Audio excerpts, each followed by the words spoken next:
El optimismo siempre es un arma de dos filos.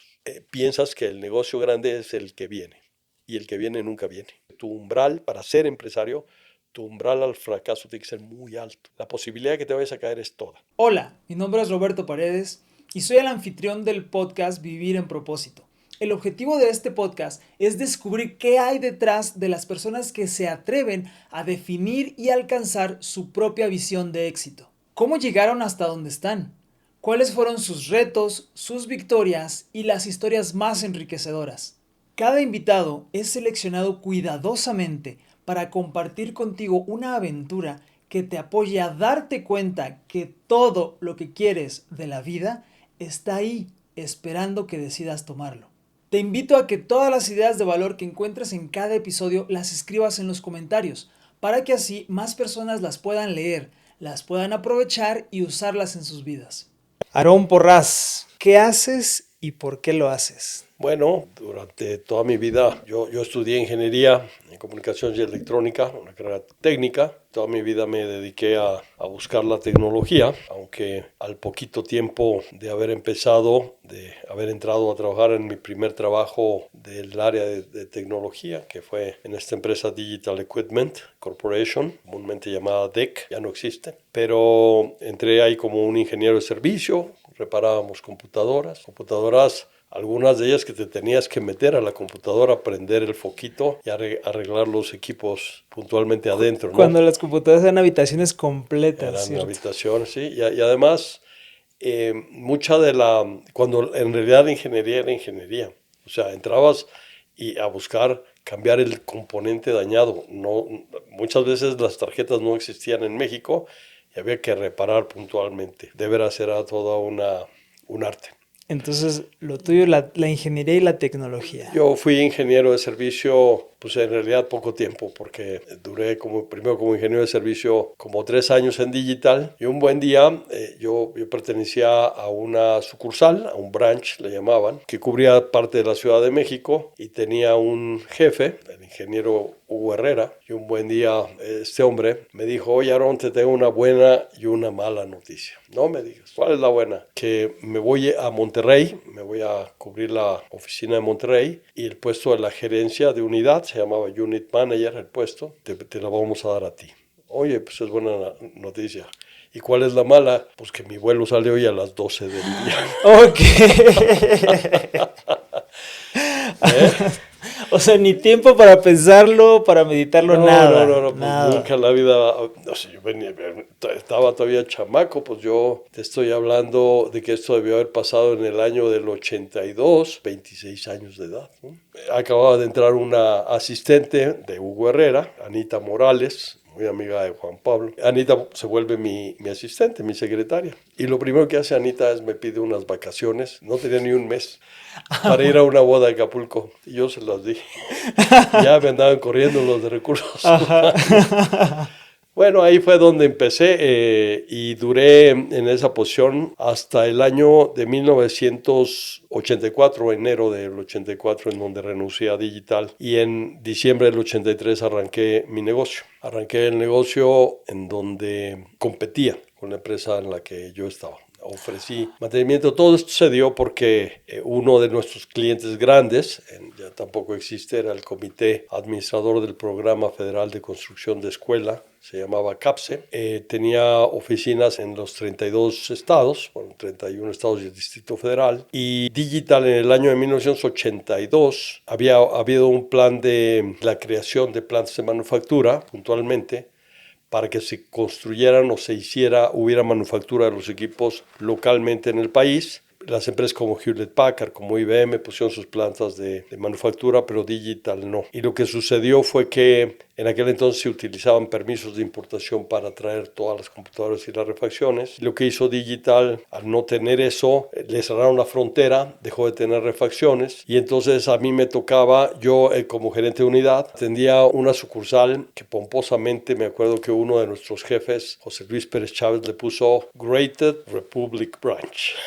Wow. Atendíamos todo, excepto la Ciudad de México, Monterrey, Tamaulipas y Coahuila. Y todo lo demás yo lo cubría, yo era gerente y la verdad es que pues, tenía prácticamente todos los equipos del CAPSE. Claro. Y la verdad es que era un sufrimiento, había fallas en los equipos y yo lo que tenía que hacer era, mandaba a alguno de los ingenieros, iba realmente a decirle al cliente, pues ¿qué cree, señor cliente? Sí le está fallando su equipo. Pero no había manera de repararlo, ¿no? Entonces Sí, se claro. traía la tarjeta dañada y la tratábamos de reparar. Yo me acuerdo pasar noches ahí en el laboratorio tratando de cambiar componentes para echar a andar esa máquina. Y la verdad es que la gente del CAPSE, yo creo que se dio cuenta de que en realidad yo le ponía pues empeño en tratar de sacar adelante el Claro. tema, pero que estaba limitado. Me ofrecen trabajar con ellos. Yo no les acepto, era el primer año de Miguel de la Madrid, año de 1983, cuando me ofrecen. Querían que yo tomara la dirección de mantenimiento. Y yo lo que les ofrezco es poner mi propia empresa, capacitarlos, ayudarlos, darles mantenimiento hasta que ellos pudieran lograr el automantenimiento. ¿De dónde surge esa idea?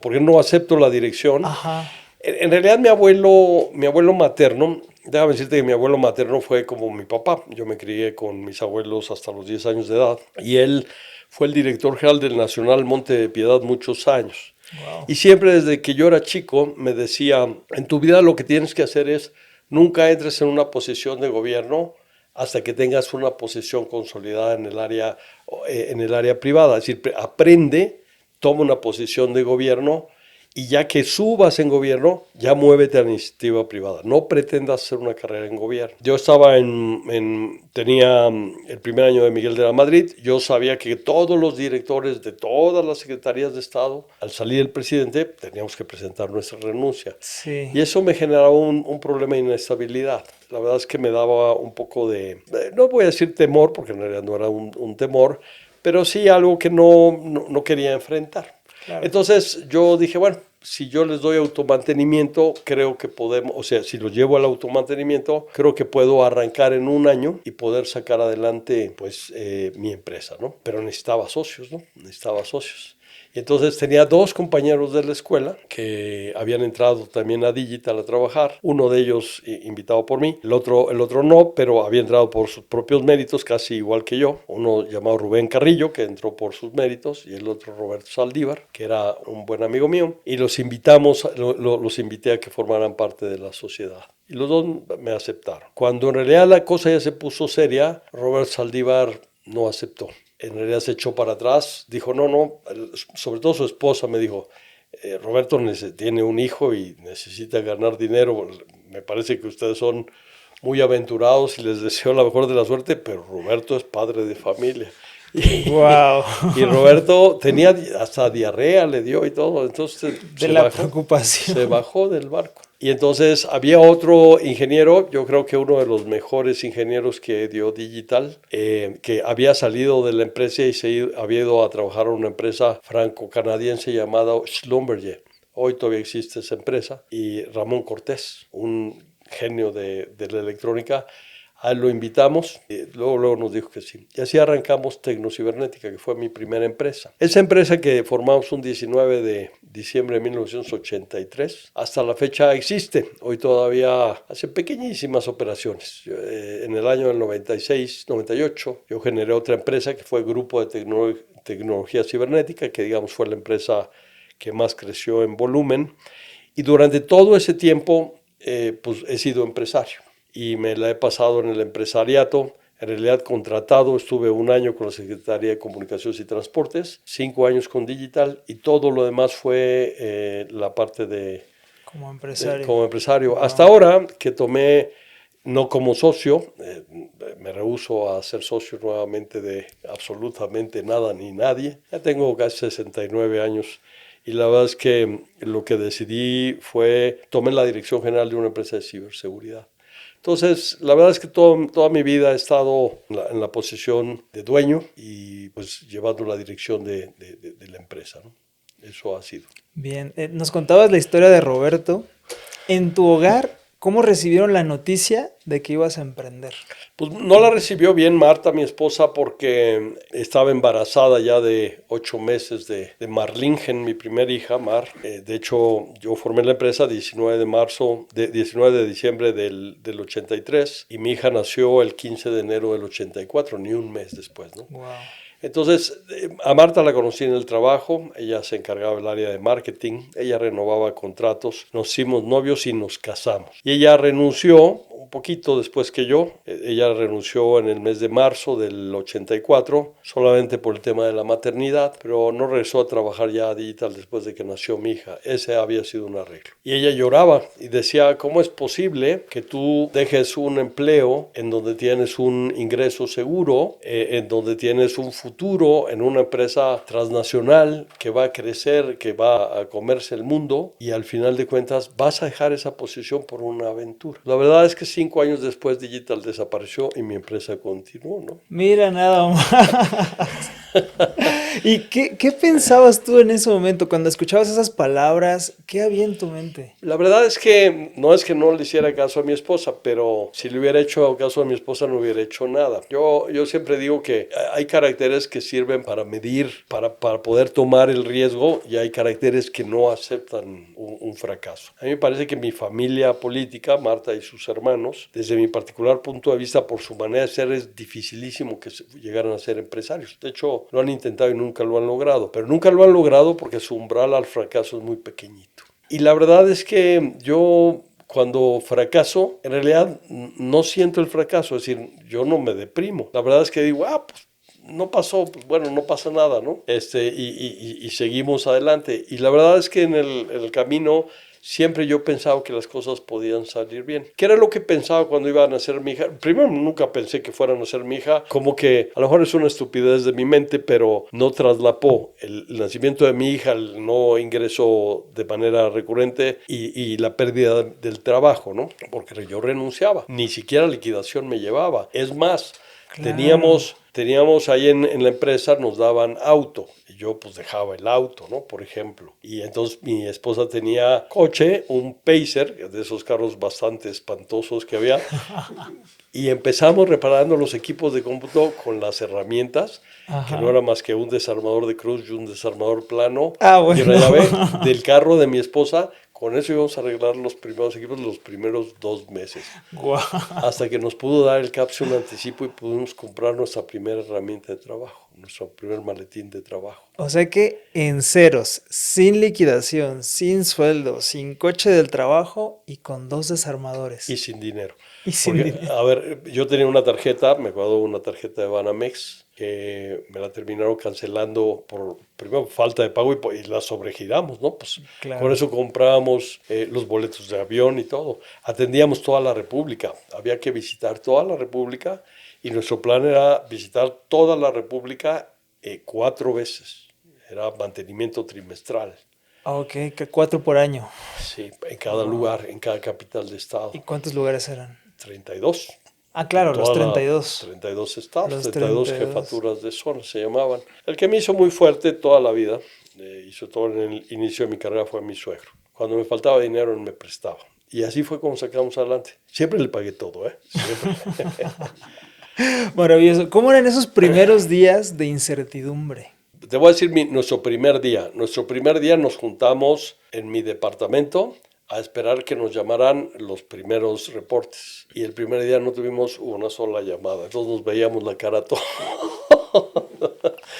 ¿Y ahora qué hacemos? Exacto. Entonces lo que terminamos haciendo, al segundo día pues dijimos, pues bueno, nos volvemos a juntar. Y ese día tuvimos, no me acuerdo si como 7 u 8 llamadas, pero eso hizo que tuviéramos que ir a 7 u 8 lugares y éramos 3. Entonces fue un lío para poder acomodar cómo llegar a 8 lugares cuando éramos 3. Ajá. Y además nos íbamos los 3 y no se quedara nadie. Entonces contratamos a nuestra primer secretaria, que se fue en el comedor de mi casa, ahí esperaba las llamadas y nos avisaba. No había celulares, ¿no?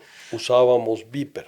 Todos teníamos beepers en aquel entonces. Para comunicarse. Sí, bueno, con eso nos mandaban mensajes. Como al mes, un poquito antes del mes, rentamos nuestras primeras oficinas. Una oficina muy pequeñita, una oficina de 40 metros cuadrados sobre Insurgentes. El primer mueble fue una mesita de tocador que mi esposa tenía. Para maquillarse. Para maquillarse. Sí, ahí pusimos una maquinita de escribir, una silla y pues todos sentados en el piso. Así fue como sentamos en la empresa. Pero la secretaria tenía su espacio. Tenía su espacio, sí, claro, y su teléfono, un solo teléfono. Y así fue como arrancamos el negocio. El negocio arranca, obviamente, pues los tres ingenieros del Politécnico. En el Politécnico, yo me acuerdo que me daban 6 horas de electrónica, pues yo iba a salir como ingeniero electrónico, y me daban 6 horas de algo que le llamaban contabilidad y administración. Y yo siempre me quejé de por qué carambas me daban 6 horas, igual que de electrónica, de una materia que no era de mi interés. Cuando formé la empresa dije, ¿para qué me daban 6 horas de electrónica? Lo que necesitaba era lo otro. Lo que necesito es O sea, contabilidad, no entendía claro. de finanzas, no entendía de contabilidad, no entendía de bancos, no entendía de facturación, no entendía de nada. Entonces empezamos a atendíamos todos, y la verdad es que lo que sucedía cuando empezó a entrar dinero a la empresa, que el CAPSE nos empezó a pagar, la verdad es que todo el mundo teníamos en mente qué cosas teníamos que comprar. Entonces era muy fácil, pues nos cayeron 10 pesos, pues uno pensaba en que tenía que gastar 8, otros pensaban que tenía que gastar 6 y otros pensaban que tenía que gastar los 10. Todos emitíamos cheques de manera separada porque todos firmábamos y nos rebotaban todos los cheques. Wow. Pues así era la vida. En agradecimiento por todo el amor que le estás dando a este podcast, con tu like, tus comentarios, tu suscripción y todas las veces que lo has compartido, he creado una comunidad gratuita donde voy a seguir aportándote contenido de alto valor. Cada mes voy a estar haciendo una masterclass completamente gratis para que te entrenes en la habilidad más importante de los seres humanos, la habilidad de crear todos los objetivos importantes de tu vida. Si esto es algo que a ti te interesa, dale clic al enlace que te dejo en los comentarios. Pero bueno, ¿Cómo es la curva de aprendizaje de venir de un puesto de trabajo, de ser director, a ser empresario? es un tema muy complicado porque en realidad empiezas, y sobre todo, a ver, el ser empresario te lleva al menos en una primera etapa, no solamente es el tema de que te pones tu cachucha que diga empresario. El empresario en una empresa naciente, en realidad el puesto que ostentas es empresario, pero también eres director general, pero también eres director comercial, también eres director de finanzas, también eres director de mercadotecnia, de operación, o sea, El te vuelves técnico, el que limpia todo. de todo, o sea, no tienes otra. O lo tienes que hacer o lo tienes que hacer. La verdad es que nosotros, yo duré atendiendo el CAPSE como unos 8 meses, 6, 8 meses. Contratamos a nuestro primer ingeniero, Antonio Silva, se llama, lo vi hace poquito, Antonio Silva. Él entró a sustituirme y lo que hice yo, me quedé, ostentaba el título de director de finanzas y director comercial al mismo tiempo, que en cualquier empresa son puestos antagónicos, ¿no? El de ventas, mientras ve una salida de dinero como una inversión, sí. El de finanzas lo tiene que ver como un gasto. Pues yo tenía los dos puestos y así, y además era el primer director general de la empresa. Y la verdad es que me dediqué a tratar de vender. Y la verdad es que pasó el primer año con CAPSE, que era el año en donde nosotros entregábamos ya el automantenimiento a CAPSE, sin haber conseguido un segundo cliente. No teníamos ningún cliente. Sobrevivieron con un solo cliente. Era un cliente grande. Todo un año. Era un cliente grande. Yo me acuerdo, en aquel entonces Digital cobraba, y tampoco me acuerdo las unidades, pero me acuerdo que cobraba 21 mil millones o 21 millones o lo que fuera esa cantidad para el mantenimiento, y nosotros ofrecimos el mantenimiento en 17 millones. Si a mí me dicen, ¿y por qué ofreciste en 17 millones? Pues yo creo que porque 17.1 era mucho y 16.9 era poco. Ese debió haber sido el algoritmo. Y así fue como lo pusimos. Y al final de cuentas el tema, llegué allá, y entonces me acuerdo que llegábamos con el director general del CAPSE, un español, el ingeniero Daniel Ruiz Fernández, que ya falleció.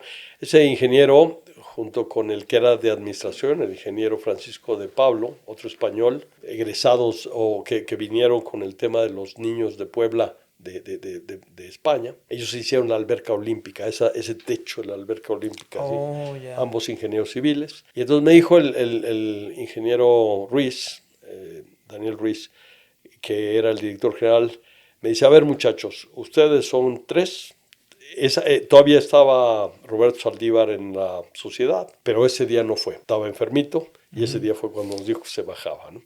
Fuimos nada más Rubén Carrillo y yo, y dijo, 17 millones es mucho para ustedes. Creo que les voy a dar 12. Entonces yo le dije, a ver, ingeniero Ruiz, ni usted ni yo, queden 15. 15, claro. Y me dio la mano y me dice, quememos las naves juntos. Nunca había oído esa expresión, viniendo de un Es español, una gran ¿no? expresión, Y sí. me dijo, quememos las naves juntos, y ahí arrancamos con el tema. Al año que termina, la empresa Digital Equipment hace un ofrecimiento muy agresivo para recuperar. La competencia de ustedes. Sí, la empresa donde yo había salido hace un ofrecimiento mucho más abajo que nosotros. Y el director de ingeniería era un brasileño, Elio Spinelli. Llega y le ofrece al director administrativo, don José Romo, contador Romo, le ofrece la cotización y le regala 2 boletos para un evento que iba a haber en Brasil de algo, Wow. para él y para la esposa. Y dice, y además le regalamos esto. Sí, sí, Tomó sí. los boletos el contador Romo, los revisó, los vio y le dice, se lo agradezco mucho, pero esto que tiene que ver con mi contrato. Y le dice, Wow. no, es una cortesía. Ajá. No, señor, eso más bien parece una corrupción. Y ahí lo sacó. Y Wow. nos renovaron el contrato. El contrato lo tuvimos con el CAPSE como 12 años hasta que el CAPSE desapareció. Hoy ya no existe el CAPSE como una institución, pero fue nuestro contrato de toda la vida, ¿no? De toda la vida. Sí. Wow. Pues muy afortunados de haber trabajado con el Capsu durante 12 años. Ahora, ¿quién fue el segundo cliente? ¿Cómo lo consiguieron? El segundo cliente fue una empresa que se llamaba Películas Nacionales, que estaba ahí sobre Churubusco y División del Norte, donde habían comprado un equipo. El CAPSE tenía unos equipos de los cuales yo me especialicé en Estados Unidos, que eran la PDP 1123. Y luego tenían, ahí en Películas Nacionales, tenían una PDP 1134. Pero tanto Rubén como Ramón Cortés la conocían a la perfección. Tomamos el mantenimiento y me acuerdo que no solamente tomamos el mantenimiento de Películas Nacionales, nos volvimos dobles. Cuando tenían que filmar algo de los hermanos Almada, ahí íbamos nosotros a hacer como que abríamos las máquinas, ¿no? Salían algunas películas de los hermanos Almada.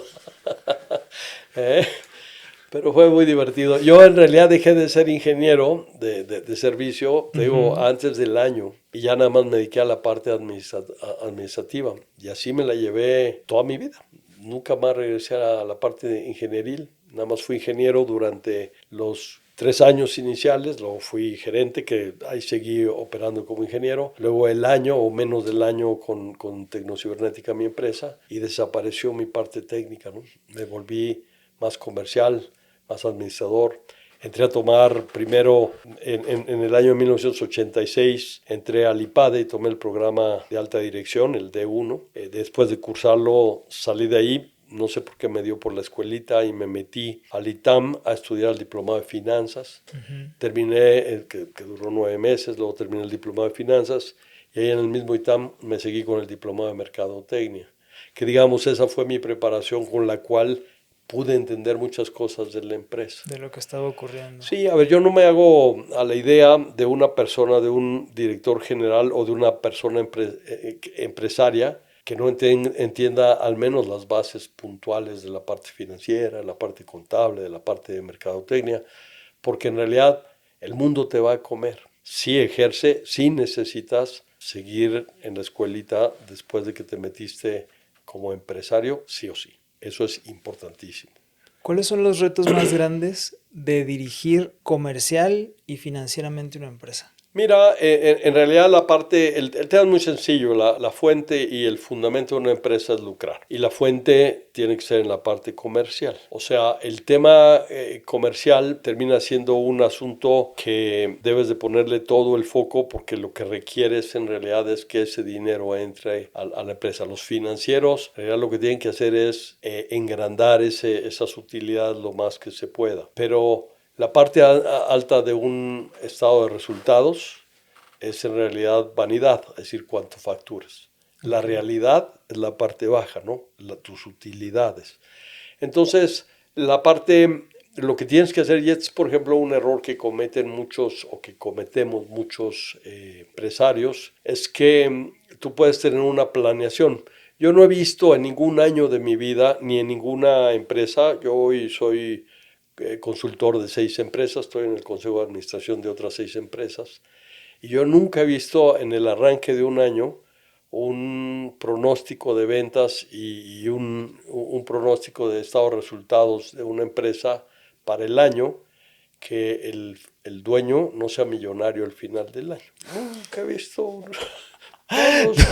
Todos son muy optimistas. En el Excel todo el mundo es millonario y ves las cantidades y dices. El problema del asunto es que lo que siempre se dará en un pronóstico será el gasto.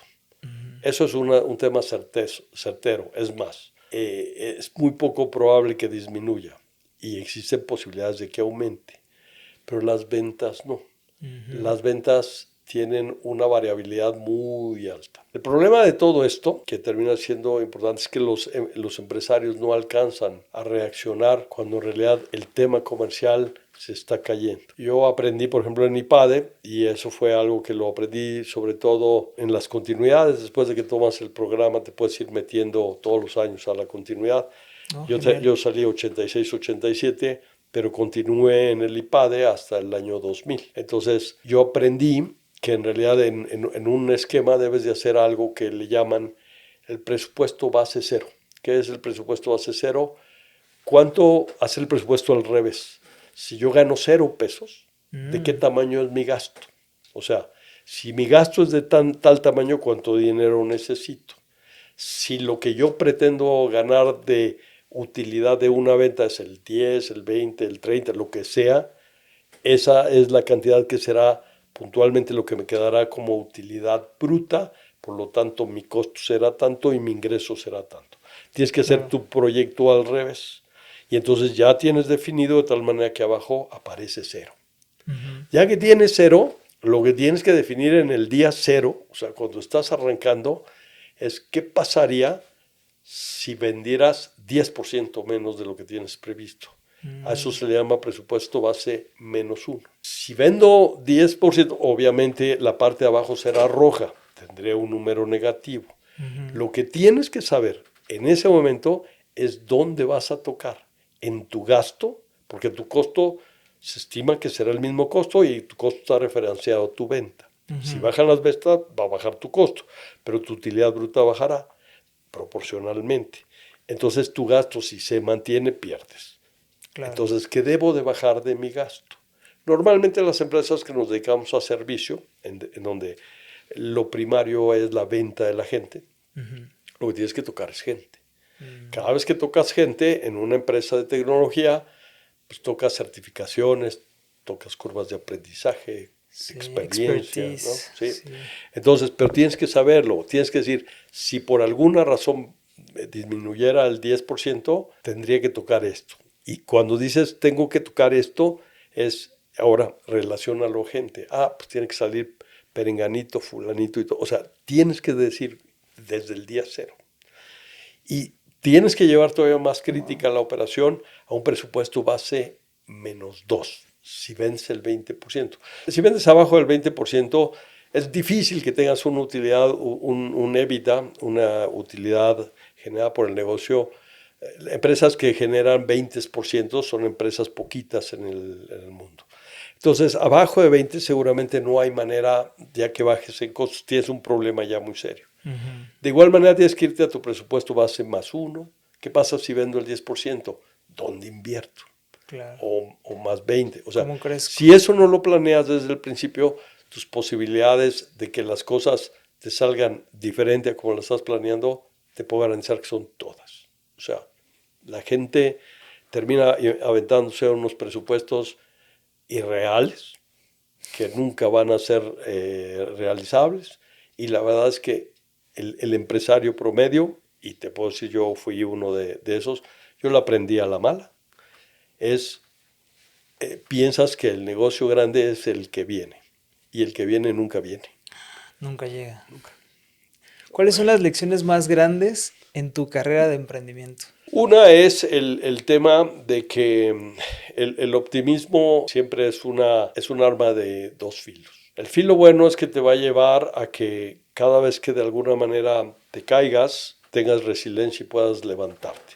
Y puedes decir, no pasa nada, estoy seguro que lo voy a sacar de alguna manera, y la verdad es que puede salir. La otra es que puedes cegarte y no ver que lo que viene es algo que podría ser inclusive peor de lo que tienes ahorita.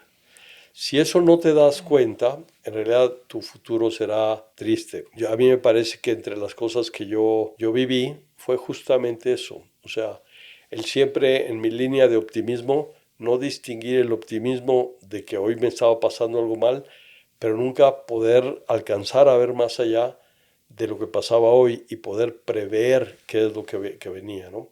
Ejemplo, en el 2014 mi empresa vendió cerca de 150 millones de dólares. Una cantidad, estaba como a 10, 1.500 millones de pesos. Una cantidad espectacularmente grande. Y pensábamos vender en el 2016 alrededor de unos 2.000 millones. Un crecimiento no menor. Íbamos a crecer de una manera importante, ¿no? Un 37, un 40%. La verdad es que en el 2016 estaba Luis Videgaray como secretario de Hacienda, y lo que hizo Luis Videgaray es, ellos crearon su propio presupuesto base cero, y lo que hizo es, el gobierno no puede gastar más de lo que ingresa. Los ingresos estaban limitados, el Producto Interno Bruto se había caído del país, el precio del petróleo se había caído, y lo que deciden parar, obviamente en tema de gasto, en los gastos que más dinero le costaban al erario, y esos eran dos rubros primarios. El tema tecnológico, o sea, el gran reemplazo de los centros de cómputo, por ejemplo, que era nuestro negocio. No. Y el otro era el tema de infraestructura. La industria de la construcción también se la vio muy, muy mal. Nosotros normalmente calificamos las oportunidades, le llamamos funnel a todas las oportunidades que tenemos en la mesa. Distinguimos aquellas que se llaman pipeline, aquellas que están iniciando, que ya cotizamos, que ya sabemos que el cliente tiene una necesidad, pero todavía no tenemos certeza de si tiene dinero, todavía no tenemos certeza de cuándo va a salir el proyecto y todavía no tenemos certeza de quiénes son nuestros competidores. Luego tenemos una segunda clasificación que le llamamos el best case, el mejor de los casos. Son esas oportunidades que ya tenemos definido que sí lo van a comprar, si hay dinero, se va a cerrar durante el trimestre, pero seguramente hay una competencia la cual no estamos seguros si nos va o no a ganar. Pero tenemos una posibilidad, digamos, es una posibilidad de aquellas oportunidades que tenemos como arribita del 80% de probabilidades. Y tenemos las que les llamamos las comprometidas o committed. Esas que están arriba del 90% de probabilidad de cierre, ya estamos en la fase final, ya estamos con adquisiciones, etcétera, etcétera. Esas ya no se van a caer. Esas el vendedor las compromete y las firmamos con sangre.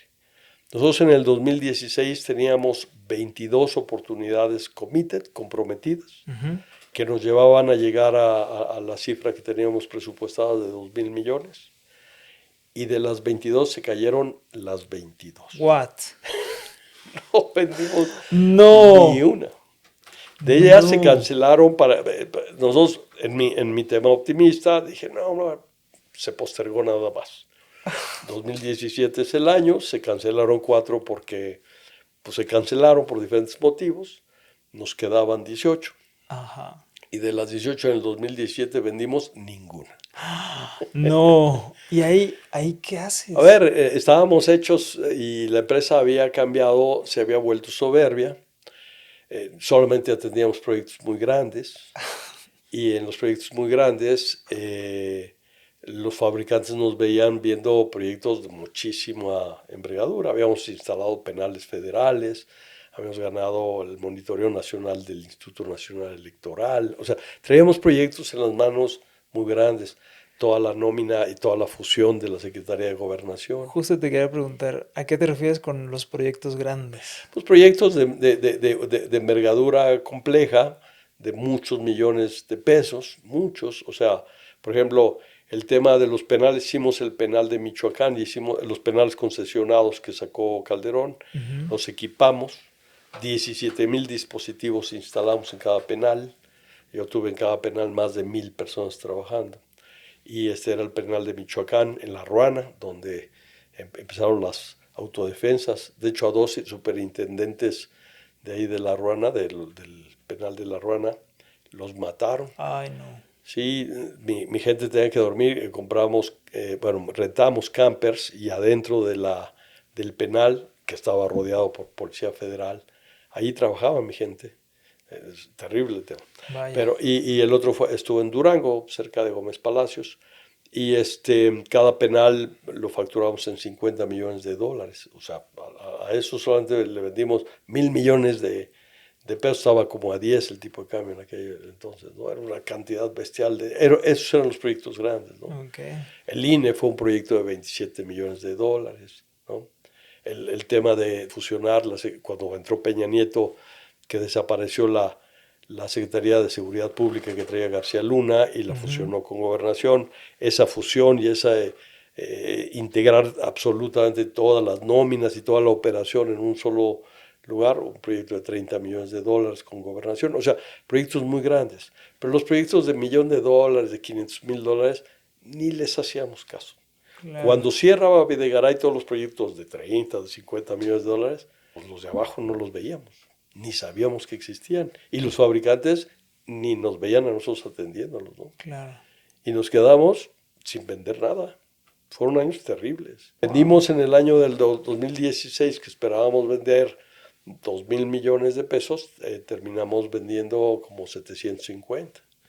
O sea, menos de la mitad. Y en el 17 terminamos vendiendo todavía menos, como 700 millones. Entonces yo dije, yo creo que el problema soy yo. Yo soy el que estoy aquí generando un tema y nombré al que era mi director de finanzas, director general. Ajá. Oh, qué error más grave. Oh, por Dios. Ese yo creo que fue mi peor error de Tomaste vida, esa decisión como una solución ¿no? Y no funcionó. y no funcionó. No funcionó. Okay. ¿Y eso crees que haya sido el mismo optimismo de decir, bueno, no pasa nada? Ya estaba muy tenso el tema, el director comercial, mi director de finanzas, en realidad había sido durante muchos años director comercial en Avantel, y Avantel es comprado por Axtel. Entonces cuando se fusionan, él manejaba la parte comercial de Avantel para todas las pymes, entonces traía más de 4,000 clientes. Y lo que termina pasando en toda esta gestión es que cuando se fusionan, pues el puesto se duplica y pues obviamente prevalece el que venía de Axtel. Él sale y yo necesitaba un comercial. Entonces su hermano, que trabajaba para una nueva marca que yo distribuía, bueno, ya no era tan nueva, llamada Sun Microsystems. El hermano me dice, oye, pues mi hermano está libre y es un gran comercial, entonces lo traigo a trabajar conmigo. Y la verdad es que un hombre con muchas ganas, pero trabaja conmigo como 4 o 5 meses y Telefónica le ofrece el puesto de director también para las pymes en Telefónica, que era competencia de Axtel. Y la verdad es que me dice, esto es lo mío, es lo que conozco, es lo que esto sea. Y termina, al final de cuentas, aceptando el puesto en Telefónica y me ayuda a traerme a una persona de Sun Microsystems que estaba en el puesto, era un desarrollador de negocios para América Latina, llamado Mario Sousa, y le ofrecemos para que se venga conmigo. Hablo con el director general de Sun, le digo, oye, me quiero traer a Mario a la empresa. Y me lo aceptan, me traigo a Mario Sousa como mi director comercial en lugar de Juan Carlos Lobo, que fue el financiero. 4 meses después Juan Carlos me invita a desayunar, vamos un sábado a desayunar y me dice, regrésame. Le digo, sí te regreso, pero no te regreso a la parte comercial, pues Mario está funcionando y funcionando muy bien. Funciona bien. Pero tú eres administrador de empresas y traigo un desorden en la parte financiera. Ayúdame con la parte financiera. Y lo meto como director de finanzas. Y entra como director de finanzas. Y la verdad es que hace una muy buena labor. Yo hablo con Juan Carlos y yo le enseñé a traer a valor presente en una calculadora, en una HP 12C. Un flujo para que supiera qué valor había el valor. O sea, entonces hasta algunas clasecillas de finanzas le di en su momento para que se volviera financiero. Pero se volvió muy buen financiero en su momento. Y la verdad es que él conociendo ventas, las ventas empiezan a caer. Mario Sousa muy orientado a Proyecto Totes, que no salían. Juan Carlos sin tener el recurso para poder hacer frente a las nóminas y todo, empezamos a pedir prestado. Entonces la empresa se empieza a apalancar. La verdad es que es cuando te digo, como director, tienes que tomar decisiones, Sí. tienes que cortar tu gasto. Nosotros mantuvimos el gasto pensando que el proyecto grandototote de esos 18 iban a llegar. Ya venía, claro. Nunca llegaron.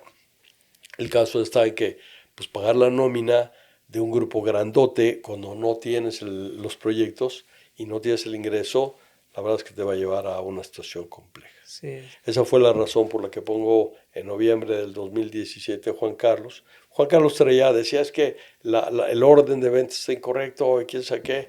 Y le dije, a ver, maestro, como en las viejas épocas de He-Man, había un personaje al que le daban el poder de Grayskull. Ajá. Y yo le di el poder de Grayskull a Juan Carlos Lobo y él empezó a operar. Ajá. La verdad es que el 2018 las cosas mejoraron.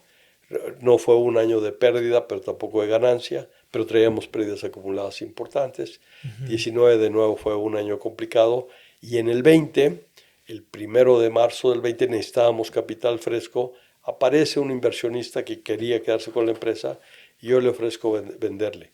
Yo tenía el 90% de las acciones. Para esto yo invité tanto a Juan Carlos Lobo, el que era financiero, como a Mario Sousa, los invité de socios y les regalé el 5%. Les regalé el usufructo, o sea, la ganancia del 5% de las acciones, que nunca cobraron un quinto porque no había dividendos. No había forma, claro. Pero el tema es que al menos fue significativo el tema. Y entonces cuando Mario salió me regresó mi 5%. Llegó un inversionista que compró la empresa el 1 de marzo del 2020. Pues yo me retiraba ya, después de haber vendido la empresa, me retiraba. No vendí, sí vendí el 90%, pero mi nuevo socio, sigue siendo socio, me dijo, no, yo te necesito en el consejo, te dejo el 5% de las acciones. Entonces hoy todavía poseo el 5% de esta empresa. Y me retiré.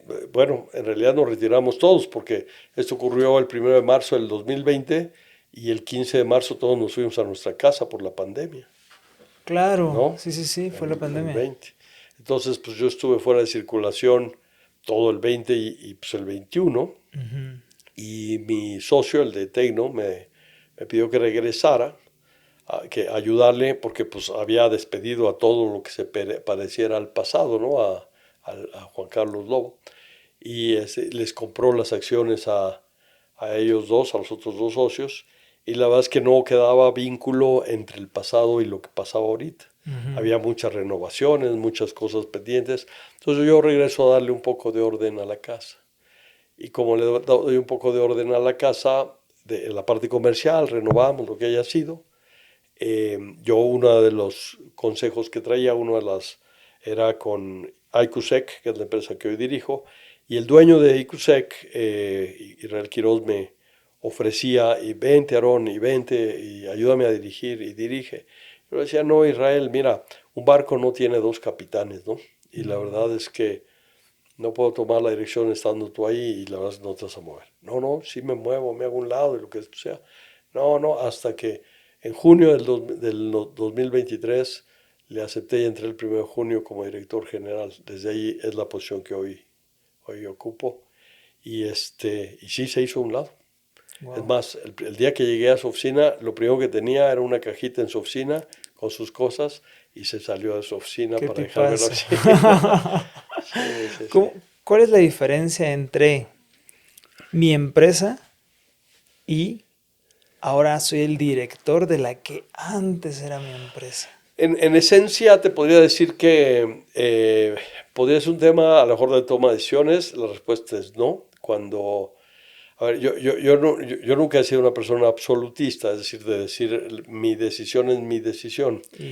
Es verdad que la dirección general es un puesto solitario. No importa cuántos consejos tengas de tus directores o de tus asesores o de tus amigos o de tus empleados, la decisión que tomes caerá sobre ti, o sea, no sobre nadie más. Ese es un tema de responsabilidad claro.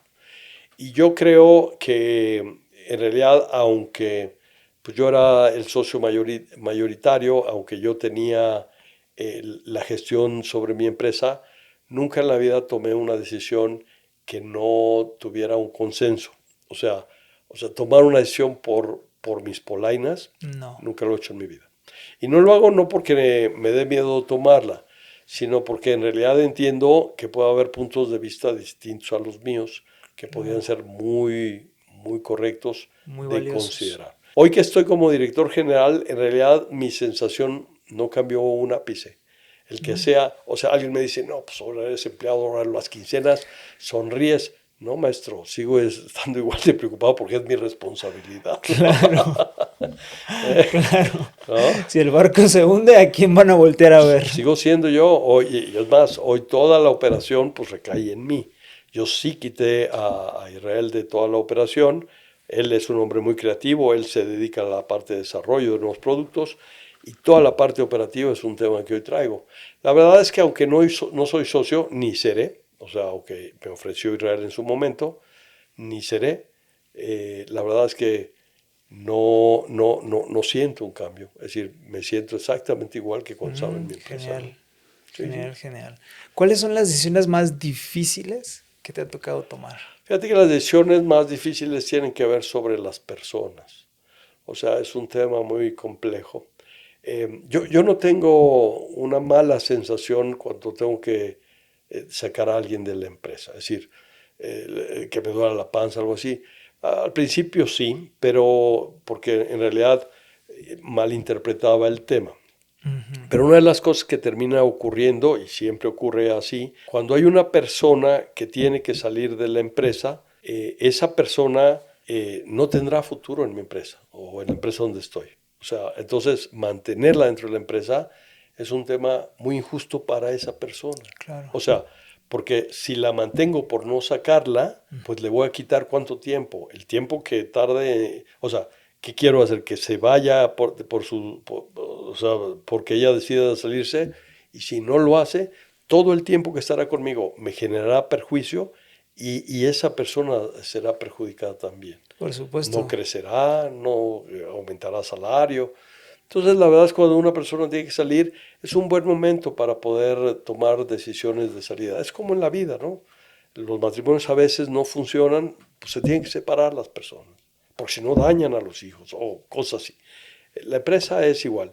Cualquier decisión difícil que yo he tomado tiene que ver puntualmente justamente con el tema de personas. Aunque la única decisión o el único momento que sentí verdaderamente un hoyo en el estómago fue al primer año de Tecnocibernética, cuando Digital ofreció un precio súper bajo, y a mí me dolió la panza porque dije, y ahora sí, si se va eso, ¿qué le voy a decir a mi mujer? Va a decir, te lo dije, Aarón, te lo dije. Nunca jamás me ha podido decir eso. Qué nunca bueno. En la vida, nunca en la vida. Qué buena historia.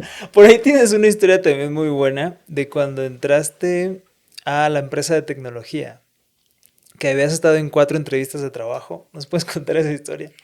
Sí, sí. Yo me casé entre el octavo y el noveno semestre. Me casé en febrero de 1979, justamente en las vacaciones entre la salida del octavo y la entrada a mi último semestre de la carrera en el Politécnico. Y yo ganaba un salario mínimo. Recuerdo que la unidad eran 4.000, 400.000, no sé cuál era, pero el mínimo. Y yo entré como inspector del espectro radioeléctrico, lo que eso significara, pero entré como eso a la Secretaría de Comunicaciones y Transportes. Me caso un poquito porque mi madre muere 2 de octubre del año 78, por eso 2 de octubre no se olvida. No se olvida. Sí, muere de cáncer, muy jovencita, 43 años. Sí, y la verdad es que mi joven. relación con mi padre se vuelve tensa. Entonces, realmente me caso un poquito más por salirme de casa. Y me caso y mi esposa pues ganaba como el doble que yo. Y nos fuimos a una casa, pero yo sentía que no es un tema de género, no es que yo sea misógino ni nada, pero pues yo vengo educado de una familia pues muy chapeada a la antigua. A mí me educaron mis abuelos.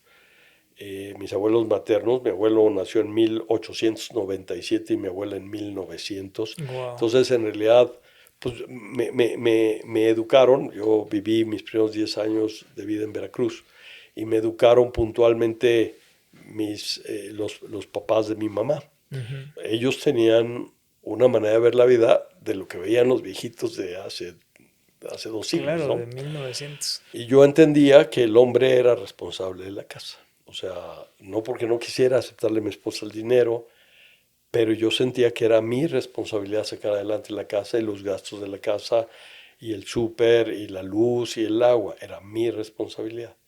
Y la verdad es que no me alcanzaba. Entonces fue que empecé a buscar trabajo. Yo me casé en febrero. Marzo empiezo a buscar trabajo. Y la verdad es que meto una aplicación y curiosamente no recuerdo si fue porque yo pedí la cita o porque me la dieron así, pero el mismo día me dieron 4 empresas cita para entrevista de trabajo. BPM, una empresa de computación, CBS, la empresa disquera, Ericsson, una empresa sueca de telefonía, de tecnología. Muy Y fuerte en ese entonces. sí, Digital Equipment. Y en ese orden fue. Y la verdad es que pasé por las 4 entrevistas, las 3 primeras, en todas tuve aceptación. De hecho, Ericsson solamente me faltaba pasar por el área de recursos humanos porque me entrevistó el área técnica y todo. Y me hicieron un examen y me ofrecían el puesto, era un puesto de 12,500 cuando yo ganaba 4,000, ¿no? El 3 triple. veces más, ¿no? Los otros me ofrecían también buenos salarios, BPM como 7,000. Pero CBS, no recuerdo si CBS me hizo ofrecimiento formal, pero en las 3 primeras tuve la consecuencia o la posibilidad de poderme mover a una segunda cita para continuar con mi proceso. O sea, en alguna de ellas estoy seguro que me hubiera quedado. Y la verdad es que siempre digo, el efecto mariposa, creo que todo el mundo lo conoce, el tema es, yo llegué a Digital, yo me casé un día de la bandera, 24 de febrero, y Uh-huh. este era 24 de marzo, porque era mi primer mes El de, primer de boda, aniversario. El primer de mes de... mensuario. Ajá, el primer Y la mensuario, verdad sí, es sí, sí. que yo no sabía, mi esposa me tenía preparado una cena por el primer mes, y yo estaba buscando trabajo, era un viernes, había pedido espacio en el trabajo, y no había ido a la escuela, ese día me tocaba clases. Eh, y entonces llegué, me entrevisté como 7 de la noche en Digital, estaban en la Colonia del Valle, en Concepción Beistegui 109. Y estaba el director de ingeniería, un hombre, Ramón Gay Forteza, ya falleció también. Y me acuerdo que Ramón me entrevistó muy coloquialmente, muy amable. Me dijo, mira, Aarón, no te puedo ofrecer, yo creo que pedía 10,000 pesos. No te puedo ofrecer los 10,000, pero te puedo ofrecer 9,750. Pero te tengo una pregunta antes que hacer. Sí, ¿cuál es, Ramón? No me acuerdo si le decía Ramón o ingeniero Gay, pero bueno. Me dice, ¿juegas dominó? No, pues sí juego, pues yo había jugado con mi abuelo toda la vida dominó. Curiosa pregunta en una entrevista de Sí, trabajo. sí, lo que pasa es que estaba buscando quien le hiciera pareja para retar, porque estaban jugando los ingenieros, ahí ya era noche, pues estaban en medio de guardia y estaban jugando, Claro. y entonces abre la puerta, se asoma y dice, retamos, ¿no? Entonces lo que hice fue, me senté con él a jugar y terminamos ganando 3 partidos, tres Wow. partidas seguidas. Eso hizo que yo saliera de ese lugar como a las 9:30 de la noche. Ajá, tarde ya. Pero acepté el trabajo. Acepté el trabajo en ese momento, Aunque no fuera el salario aunque no más fuera el alto. salario más alto. Primero ya era uno formal. No me dieron carta de nada, me lo dijo, ya, estoy el trabajo. Ah, súper. Y entonces lo que hice fue, yo me movía ya en servicio público, ¿no? En transporte público, Ujú. y yo vivía en Atizapán, Zaragoza. Entonces tuve que moverme y debí haber llegado a mi casa como a las 10:30 o 11, no sé, y mi esposa con la cena, pues ahí quedada, Sí, bien fría ya. Bueno, ¿no? Pero yo con trabajo, ¿no? claro. Entonces, contento. Y esto fue un 23 de marzo. Entramos a trabajar el 1 de abril, 7 días después. Wow, qué buena con historia. otros 5 compañeros. Qué curioso que la entrevista fuera para el puesto de trabajo y para un compañero de dominó. Pues fue la manera, me tocó jugar con él. Me acuerdo que jugamos, la primera partida jugamos contra el que era pues yo creo que era el gerente de soporte, Armando Juárez, y otro que manejaba las máquinas más grandes, las 10 y las 20, Jorge Muciño. Jorge Muciño se llamaba, me acuerdo muy bien de los nombres de ellos. Genial. Y la verdad es que fue sensacional el tema. Entré a trabajar ahí a Digital y ahí fue donde duré casi 5 años, porque salí el 31 de enero. Ya para formar tu empresa. Del 84, sí. Ahora, Hubiera cumplido 5 años el 1 de abril del 84. 2 meses antes me salí. 2 meses antes. Hay gente que tiene distintas motivaciones para emprender, que por dinero, que por necesidad, que yo conozco una historia donde no le dejaron de otra.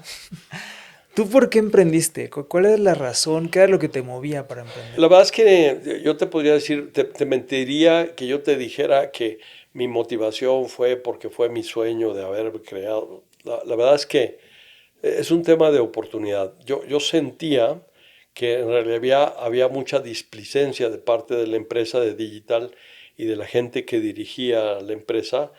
Entendía que estaba cerrada la frontera, no podíamos importar absolutamente nada. Yo me acuerdo, y voy a hacer una anécdota, uno de los clientes y que yo atendía todavía que me tocó atender, inclusive como ingeniero de servicio, de las pocas veces que todavía volví a la parte de ingeniería, era la Secretaría de Hacienda. Era la Dirección de Planeación Hacendaria. Y el director de Planeación Hacendaria era un hombre llamado Óscar Soberón, que después fue empresario también. Y Óscar Soberón tenía un disco, me acuerdo muy bien el modelo del disco, él tenía una PDP 1170, pero tenía un disco, un RP45. Un RP45. Para los que no dominamos el tema, ¿de qué nos estás hablando? Eran de esos discos que tenían platos, Ajá. y lo metías y lo encerrabas. Entonces giraban los platos y salían las cabecitas. Ajá. Y leían, eran discos magnéticos. Las cabezas, sí, eran muchos discos, y las cabezas flotaban. Okay. Flotaban, no alcanzaban a tocar, pero el magnetismo lo leía la cabecita. Wow. Pero cuando algo pasaba, por ejemplo, entraba polvo o cualquier cosa, el polvo hacía que la distancia entre la cabeza y el disco se perdiera, y entonces la cabeza llegaba a tocar el disco. Y cuando tocaba el disco, rayaba el disco y perdías información. Eso se aterrizaron las cabezas. Okay. Yo me acuerdo haber viajado a McAllen, Texas, con Óscar Soberón, el de Planeación Hacendaria, a contrabandear. O sea, la Secretaría de Hacienda contrabandeando refacciones. Porque no había otra forma de conseguirlas. No había otra manera. Claro. Pero yo me acuerdo que el tema pues era así. Esa era parte del trabajo. Y la verdad es que yo sentía que había cosas que se podían hacer que en realidad en Digital no estaban haciendo. Y no se estaban haciendo. Cuando me ofrece a mí el CAPSE irme a trabajar con ellos, yo pienso que irme al gobierno no era algo que me llamara la atención. Iba a tener que renunciar a los 5 años porque o me ofrecieron cuando era el primer año de Miguel de la Madrid. Uh-huh. Miguel de la Madrid había entrado en diciembre del 82 a la presidencia. Y les digo, no, pongo yo mi empresa y de esa manera sacamos adelante el tema y los llevo al automantenimiento en un año, que es la historia que ya platiqué. O sea, ¿no? Que tu intención era realmente satisfacer una necesidad. De un cliente en específico que yo sabía que lo podía hacer, que yo tenía la capacidad de poderlo hacer. Y se dio la oportunidad y yo tomé la decisión de formar la empresa solamente porque no quería entrar al gobierno. No quería trabajar en gobierno. Así se dio. Es decir, nunca pensé ni en dinero. No pensé ni en mi hija, que ya venía, ¿no? Que ya iban a nacer. Justo. O sea, y fue una situación de, pues, órale, ¿no? Vamos a entrarle. O sea, ¿cuánto tiempo te tomó meditar esa decisión? O sea, No, pues yo creo que la medité cuando me la ofreció el director de tecnología. Fíjate, de repente se me vienen los nombres. Era el director de tecnología del CAPSE, se llamaba Salvador Barra. ¿eh? Salvador Barra Arias. Y me acuerdo que él me invitó y me dijo, vamos con el contador Romo, que era el director administrativo. ujú. Y fuimos con el contador, ya me ofrecieron, y véngase para acá, ingeniero, y que quién sabe qué. Y en esa mesa, ahí en el escritorio del contador Romo, le dije, a ver, contador, le voy a hacer otra propuesta. Déjeme formar una empresa, yo le armo todo el esquema, me llevo a su gente, les enseñamos, deme un año de espacio, ustedes importen sus propias refacciones, y yo lo que me encargo es, creo mi empresa, me deja a mí arrancar y yo los dejo muy armaditos para que se fueran como automantenimiento a partir del primer año. Ahí se te ocurrió, en esa Ahí en ese conversación. momento, Wow. sentaditos ahí. Entonces él pensó y dijo, a ver, hágame una propuesta. Ujú. Entonces yo salí de ahí y dije, Chihuahua, ¿Y ahora pero qué hago? yo ahora, ¿cómo le hago, no?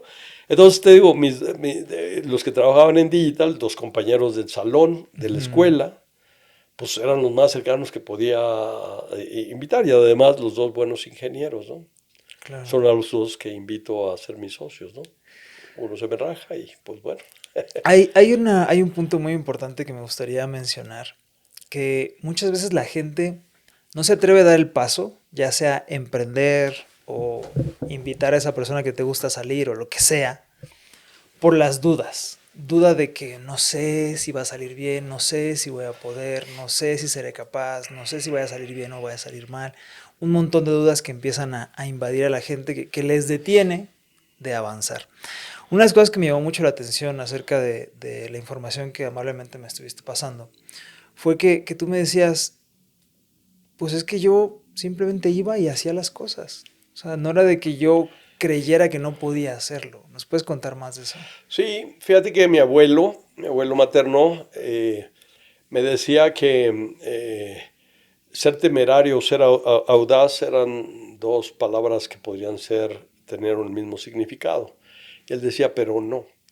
En realidad, el audaz es Ujú. aquel que ve en el túnel la luz al final del mismo, y lo que hace es tiene su plan A, pero si falla, tiene el plan B, y si el plan B se encuentra con una roca en el camino, tiene el plan C y el D, y termina buscando cómo llegar a esa luz al final del túnel. El temerario ve la misma luz al final del túnel, pero se avienta ala y se va.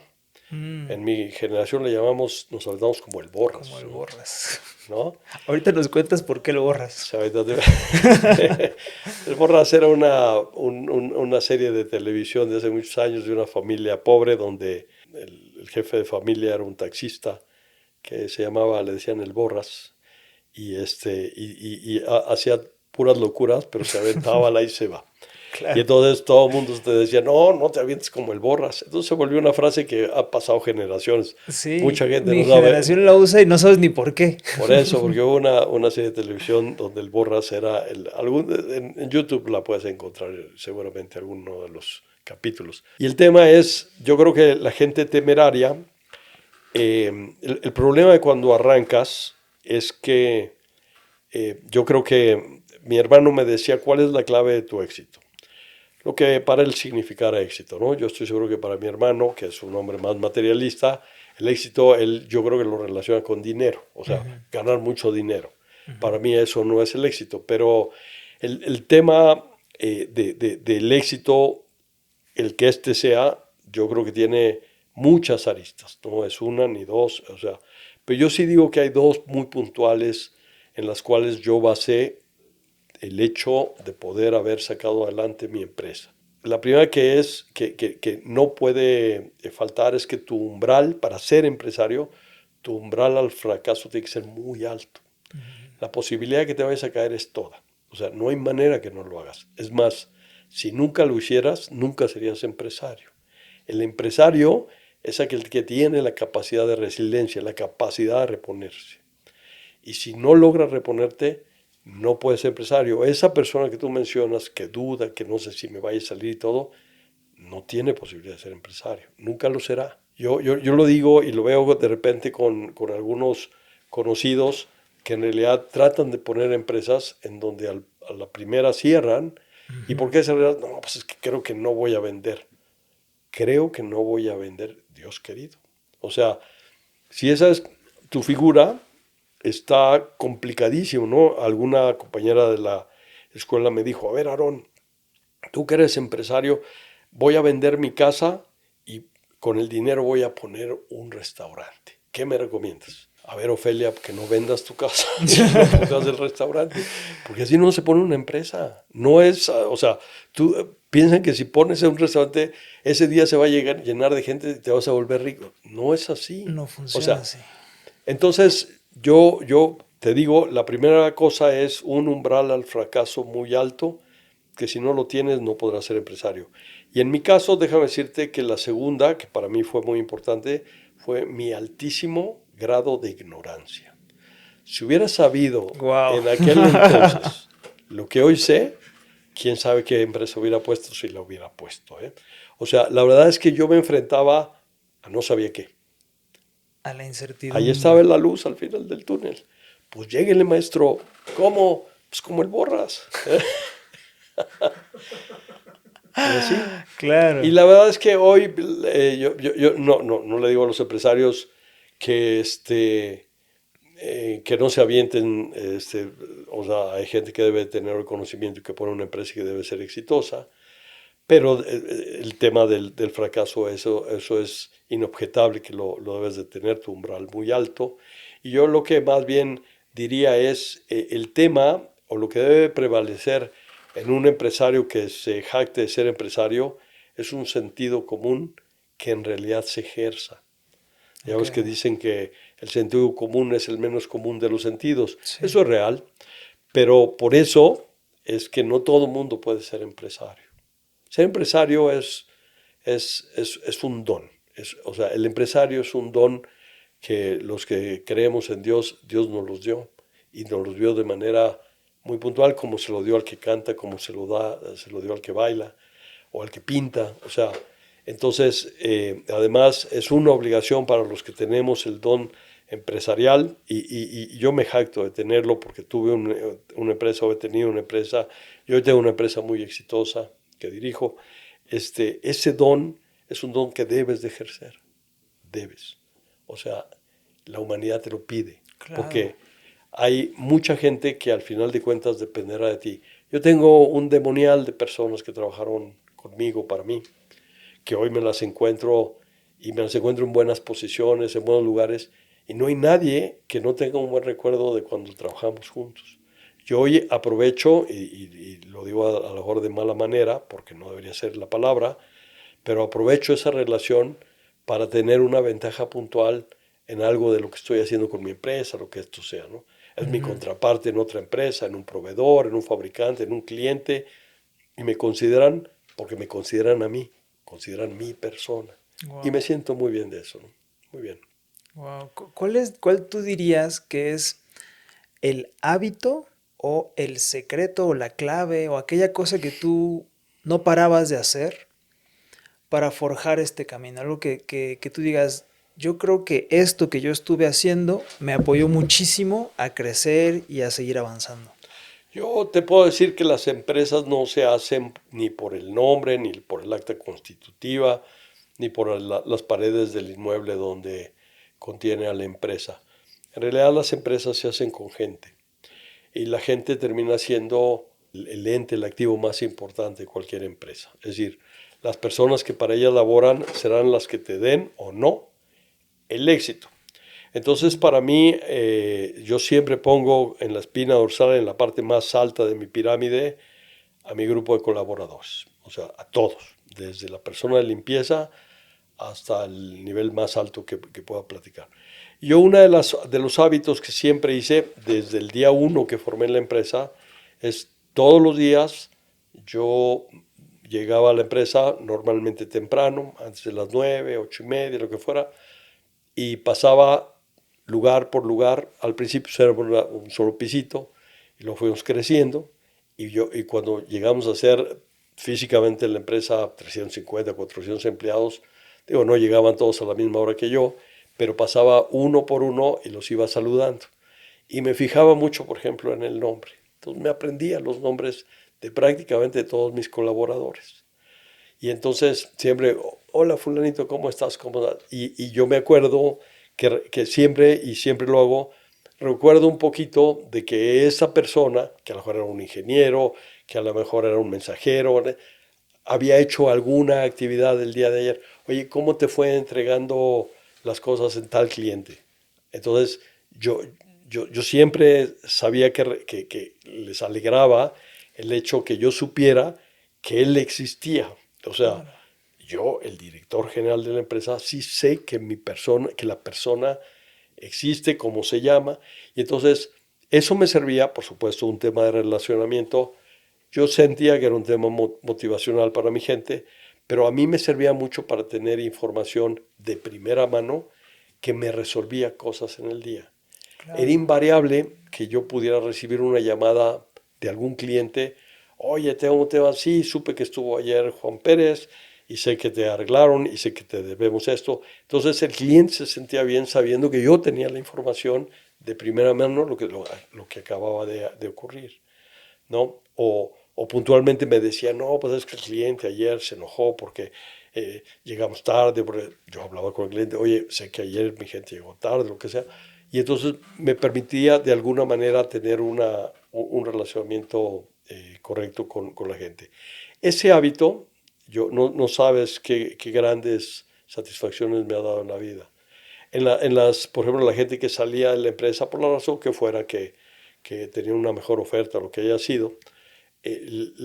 Mi esposa fue durante muchos años la directora de recursos humanos y hacía las entrevistas de salida.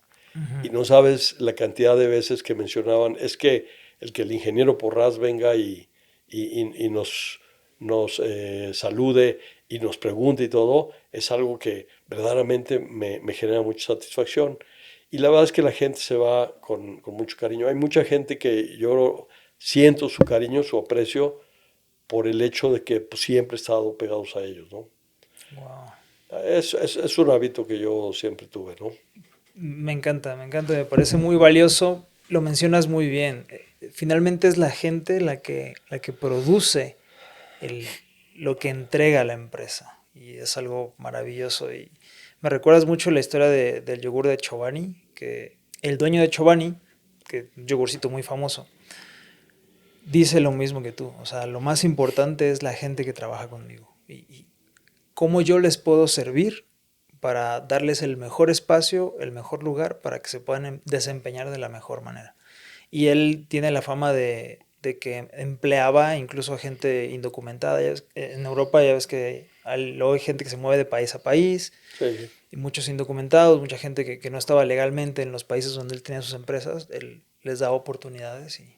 Normalmente, solamente para complementarte, en la empresa la pirámide se desarrolla y tienes hasta la punta al director general, lo vienen los directores de área, los subdirectores, los gerentes y así va bajando y se crece la pirámide y es obvio que la parte baja es la gente que normalmente atiende directamente al cliente, es la que va, ¿no? El Ujú, ingeniero de servicio, el mensajero, o sea, es el que va al cliente. Y ujú. entonces es tu cliente en la parte, la base de tu pirámide. En realidad las pirámides en las empresas que deben de ser sanas, debería estar exactamente al revés. El Mm, cliente arriba y el director general debe de ayudar a los directores que ayudan a los gerentes, que ayudan a los supervisores para que el servicio dado al cliente sea el óptimo. claro. Mi gestión es ayudar. A mí no es que me reporten. O sea, mi gestión como director general es ayudar. Como dueño es ayudar. ¿Cómo aporto yo? Claro, es una ¿No? visión completamente distinta que genera resultados Pues distintos. genera así. Muy bien. ¿Cuál es? Ya ves que todos tenemos una definición distinta de éxito. ¿Cuál crees tú que es tu definición de éxito? ¿Qué es el éxito para ti? Fíjate que mi éxito yo siempre lo he basado, justamente, regreso a la posición de la persona, el hecho de poder haberle dado oportunidad de trabajo a miles de personas, porque en realidad por mi empresa han pasado miles de personas. En realidad ha sido algo que yo siento que aporté en esta vida. Es decir, hoy, a ver, no tengo la medida y yo creo que esa medida ya va a desaparecer, pero hasta el año 2000 en mi empresa se habían formado 39 matrimonios, por ejemplo. Wow. Entonces mi Qué suegro me bello. decía, es que más que empresa parece agencia de De citas. colocación. Y Wow. yo digo, por ejemplo, ese tipo de situaciones que para mí pues son muy significativas. O sea, matrimonios que hoy algunos no siguen juntos, pero muchos siguen juntos y que tienen hijos y varios me invitaron a ser inclusive padrinos de sus hijos. Hoy tengo muchos compadres y es satisfactorio el tema. Pero esa parte, o sea, el yo sentirme, el yo caminar, por ejemplo, por la calle, Ujú. el que de repente alguno de mis directores actuales, ¿no? Van a un evento y todo y saben que trabajan conmigo, la opinión de la gente que habla de mí termina siendo una opinión en donde me centra en una cosa que para mí siempre ha sido muy importante. La gente me reconoce como un ser honesto. O sea, yo jamás he tomado en mi vida, nunca jamás he tomado en mi vida un solo centavo que no haya sido producto de mi trabajo. Y la verdad es que cuando yo hablo con una persona puede ser un director de otra empresa y esa empresa puede ser inclusive competencia mía en algunos momentos, Ujú. pero en otras podemos ser aliados. Yo no tengo enemigos en realidad, yo considero que no tengo enemigos en esta vida. Y yo cuando hablo con una persona de otra empresa, eh, y yo le digo que al final de cuentas me ayude porque requiero de ciertos elementos que él tiene que yo no tengo, podemos no firmar un contrato. Él sabe que si yo le digo que al final de cuentas vamos a tener esta y esta y esta condición, si yo la voy a cumplir, la voy a cumplir. Gane o pierda, no hay negociación. Yo Ujú. cumplo lo que digo siempre. Entonces, alguien alguna vez escribió en mi LinkedIn, dice, es increíble, pero la palabra de Aarón siempre es un Wow. contrato hecho. Y eso me satisface mucho. Eso es éxito para mí. El que la gente se refiera a mi empresa y que se sienta agradecido, eso es éxito para mí, Genial. ¿no? Maravilloso. Me gusta, detrás de esta pregunta, me gusta hacer la siguiente. ¿Cómo se alcanza el éxito? Yo creo que el tema de llegar al éxito tiene que ver con un tema de actitud y, y en realidad lo que al final de cuentas definas como éxito. Y si tu éxito es un tema que será efímero, como sería el tema material, pues en realidad el proceso lo puedes o no conseguir como empresario. Uno de los grandes vicios, por ejemplo, del empresariado en México es que hay muchos empresarios ricos como una empresa pobre. Y cuando Mm, tienes esa fórmula, es una fórmula perdedora todo el tiempo. Y el empresario rico terminará perdiendo su riqueza porque la empresa pobre lo jalará. Y entonces no es un tema de dineros. Yo, por ejemplo, mi hermano el menor es un hombre que le es muy importante la parte material, ¿no? O sea, te ve el reloj para saber si tu reloj es de marca, lo que esto sea, ¿no? Y son temas que por ejemplo, él siente que el tener es poder. mm, Y la verdad es que me parece que la verdadera respuesta es el ser es poder. O sea, en realidad, en la medida que tú llenes tus aspiraciones, lo que tú en realidad buscas en la vida, más allá del dinero, más allá de tener una cosa material o no. A mí en la vida, gracias a Dios por el tema del trabajo, nunca he tenido un problema de dinero. Siempre mis hijos han tenido para comer, tuvieron dinero para ir a buenas escuelas, me hice de propiedades, pero yo no me considero un hombre rico. O sea, yo creo que tengo el suficiente dinero para no depender de mis hijos ni mi esposa cuando nosotros lleguemos a una edad donde ya, por ejemplo, ahorita todavía trabajo, ahorita todavía me levanto temprano y me voy a hacer ejercicio, pero pues algún día a lo mejor ya no lo podré hacer. Me tocó a mí, por ejemplo, con mi padre, yo soporté a mi padre económicamente sus últimos 17 años de vida y wow, yo siempre pensé, nunca quiero ser así. Claro. No porque haya sido humillante para mi papá, pero la verdad es que a mí me parece que esa es una falta de planeación. Es más, de repente siento que es hasta una falta de autoestima. El no considerarte a ti mismo, que en realidad en algún momento de la vida tus condiciones te van a impedir trabajar, ganar dinero. Claro. Entonces, pues yo diría, si yo pienso qué pudo haber sido el éxito para mi papá, me parece que nunca lo buscó, nunca lo encontró. Porque, Interesante. y entonces un buen día, por sus condiciones físicas, seguramente dejó de trabajar, dejó de tener ingreso. Y mi papá, si no hubiera aparecido yo en la vida, si no hubiera sido un empresario, si no hubiera tenido solvencia económica, no hubiera podido mi papá salir adelante. Y la verdad es que digo, yo con orgullo puedo decir que a mi papá no le faltó absolutamente nada. Pero el éxito depende de el pensamiento positivo que en realidad cada uno de nosotros tengamos. Para mí el éxito ha sido, ya lo mencioné, el tema de ser reconocido en esta vida y no por el hecho del reconocimiento. Yo no espero que me pague nadie nada, ¿no? Ujú. Pero en realidad me da mucha satisfacción saber que la gente me recuerda como un hombre bueno, como un hombre bondadoso, como un hombre generoso, porque yo creo que lo he sido. O sea, y no es el tema de dar físico, de dar material.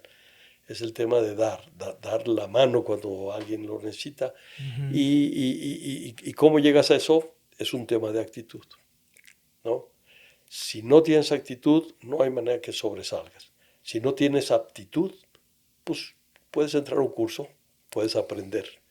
Pero sin actitud, Claro. tu vida es un desastre y será un desastre toda la vida. Y hay gente que está hecha para sufrir toda la vida, ¿no? Hay gente que todo lo ve negativo. O Sí. sea, todo el tiempo, ¿eh? Cuando, Cualquier cosa si y... se desmayan, no vuelven en sí, vuelven en no. Está buena esa, no la había ¿No? escuchado. Genial. Ya para ir cerrando, ¿cuál te gustaría que fuera tu legado? ¿Cómo quieres que la gente te recuerde?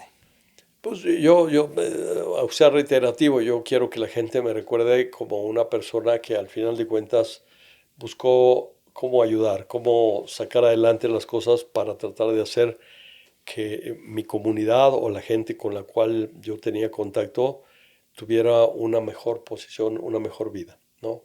Y me refiero, por ejemplo, en este caso a mis empleados, pero no solamente mis empleados, es decir, eh, yo pues pertenezco a varios grupos. Yo te puedo decir, por ejemplo, mi grupo de amigos de la infancia donde crecí, pues es un grupo grande en donde, pues por razones también probablemente de mi umbral al fracaso, que yo lo tengo muy alto y los otros no, pues yo tuve empresa, varios de ellos tuvieron empresa o tienen empresa y son exitosos, pero no todos son exitosos. Y por ejemplo, muchos amigos se acercan conmigo a los cuales he tenido oportunidad de ayudarlos de diferente manera, ¿no? Mis compañeros de la carrera con los cuales egresé hace unas 3, 4 semanas, creo, nos juntamos para festejar nuestros 45 años de egresados de la carrera.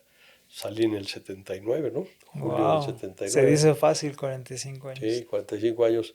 Y pues, por ejemplo, ellos, cuando pues, mi generación fue como de 400, y fíjate, en la fiesta se llegaron a juntar 127, que es un buen número, un gran número de la generación. Y en realidad, cuando piden, alguno de ellos dice, oye, pues, por favor, Aarón, sé tú el que dirígenos unas palabras. Yo sé que ellos lo hacen porque de alguna manera me reconocen. Por ejemplo, hubo un evento politécnico hace poquito, hace como 3, 4 meses, y invitaron a 4 destacados ingenieros politécnicos y yo fui uno de los 4. Los otros eran 3 doctores, ¿no? Oh, muy bien. Doctores, uno viviendo en Alemania y todo, y a mí me tocó ahí participar en la ponencia con los muchachos hoy de la carrera, cosa que me dio mucho gusto que mi misma institución me reconociera pues como un ingeniero destacado. ¿Y por qué me reconoce como un ingeniero destacado? Pues porque tengo trayectoria empresarial y pareciera, por ejemplo, que los salidos del Politécnico o los salidos de la universidad no tienen capacidad de ser empresarios, ¿no? Para ser empresario necesitas salir del TEC, del Ibero. Del ITAM, ¿no? Del ITAM. Y qué error, ¿no? Qué error. O sea, y yo la verdad es que a mí me da mucho gusto demostrar que eso no es así.